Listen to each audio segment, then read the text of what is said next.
Breaking news, 11 News has confirmed that former Maryland Governor Marvin Mandel has passed away.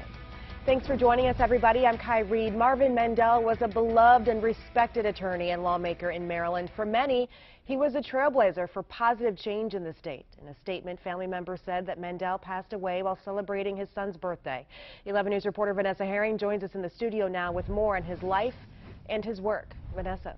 Kai, Marvin Mandel was known for his trademark pipe. The former Maryland governor rose from the ashes after he was sent to prison on federal charges in the 1970s. Born in 1920, Mandel passed away today at the age of 95 at his home in southern Maryland. Marvin Mandel lived a colorful life both in and out of the political arena. He was born and educated here in Baltimore and received a law degree from the University of Maryland in 1942. The same year, he enlisted in the Army. Mandel was honorably discharged in 1944 and started practicing law in Baltimore City. His political career started when the city's Democratic political machine helped him get appointed to a vacant seat in the Maryland House of Delegates in 1952. He became House Speaker in 1963. When Governor Spiro Agnew resigned in 1969 to become Richard Nixon's vice president, the Maryland General Assembly appointed Mandel to serve the rest of Agnew's term.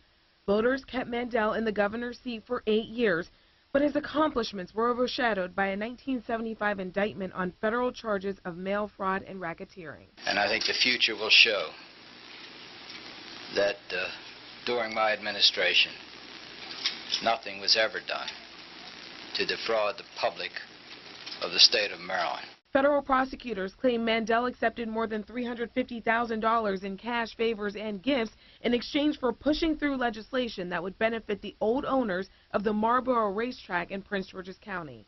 Mandel was tried twice. The first trial was dismissed because of allegations of jury tampering, and Mandel handled it with humor. I thought that the government was going to end up spending $5 million to find out about those gifts. I'd have taken the $5 million and given them the gifts. The second time around, a jury found Mandel guilty. He served 19 months of a 4-year sentence, and President Ronald Reagan commuted that sentence in 1981.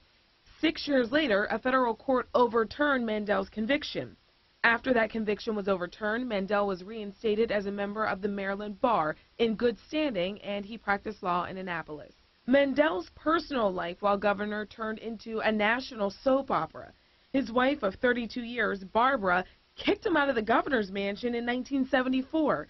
Mandel pronounced his love for this woman, Jean Dorsey, 17 years his junior. He declared he intended to get a divorce and marry her. 3 years later, his ex-wife still respected the politician. I still think he remained honest. I do think he's an honorable man as far as public office is concerned. Mandel's marriage to Jean lasted 27 years. She died in 2001. Even in his 80s, Mandel continued to practice law in Annapolis and kept his seat on the University of Maryland Board of Regents. He remained a behind-the-scenes force in politics and may be considered by some as the architect of modern state government. During his tenure, Mandel established an agency to manage public transportation and to develop subway systems for Baltimore and the Maryland suburbs of Washington, D.C. He also reorganized the state's courts, created a system of public defenders, and created a public school construction program. Live in the studio, Vanessa Herring, WBAL TV 11 News.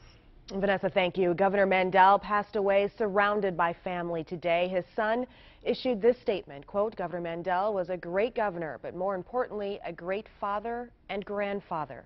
He spent his final weekend with family in St. Mary's County, eating crabs and enjoying the beautiful scenery that St. Mary's has to offer. He lived life to the fullest," end quote. Current Governor Larry Hogan also expressed his condolences on the passing of Governor Mandel.